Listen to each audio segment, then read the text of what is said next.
আসসালামু আলাইকুম music craft family. তো আমি 52 ইঞ্চের একটা গ্রাউন্ড কাটিং কীরকম করতে হয় তো একটা আমি দেখাইমু। তো আপনারা দেখো একটা মনোযোগ সহকারে। তো আমি নিচ পার্ট আমি নিব 38 ইঞ্চ অ্যান্ড উপর পার্ট নিব আমি 15 ইঞ্চ। তো সেলাই টেলাই বাদে সপ্তাহ বাদে 52 ইঞ্চ টিকব। তো আপনারা দেখো আমি কীরকম কাটি। তো এখানে আমি 10 ইঞ্চি নিচে কমার সাইড তারপর সাইড উপর বাজু আর ওখান থেকে আমি দাগ দিয়ে আর যে দাগ দিয়েছে ও দাগ থেকে নিচে দিয়ে আমি শেপ বানাইমো। তাহকা কিলা রাউন্ড শেপ হয়। তো দেখতে তাহকা আর ফলো করকা কত করে আমি নেই। তো যদি ভিডিওটা ভালো লাগে তো আপনারা লাইক শেয়ার কমেন্ট করতে বলবেন না। প্লিজ সাবস্ক্রাইব করবা, আমার সাপোর্ট করবা আর বেশি বেশি কমেন্ট করবা। ওকে, আল্লাহ হাফেজ।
Seeing eyes of mine,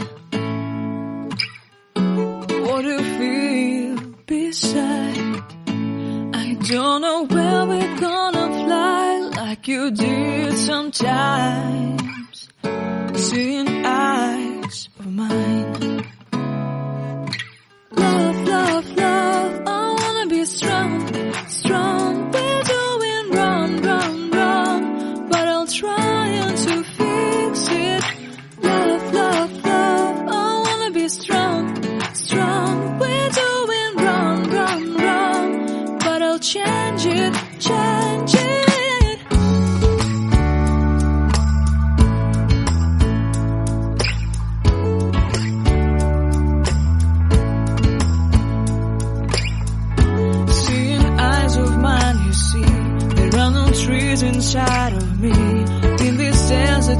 can look at you with love, seeing all that I can learn. Can you stay and I will grow?